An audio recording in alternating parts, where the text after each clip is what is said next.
শয়তানকে জুব্বা পরালে যেমন শয়তান ফেরেশতা হয়ে যায় না, তেমনি কিছু খাসের মহিলাকে বোরকা হিসাব পরালে মানুষ বলা যায় না। কারণ মিয়া খলিফাকে আপনি যতই বোরকা পরান না কেন, মানুষ কিন্তু পর্ন স্টাইল হিসেবে তাকে চিনবে। আমি বিশ্বাস করি না।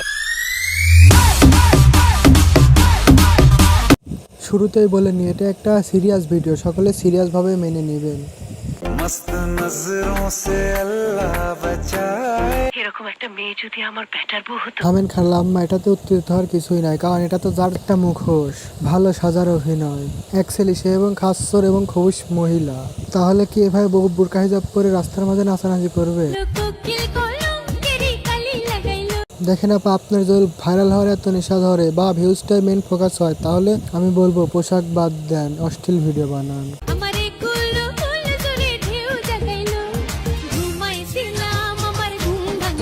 তারপরে বোরকা হিজাব পরে সবার সামনে ভাবে প্রেজেন্ট করেন।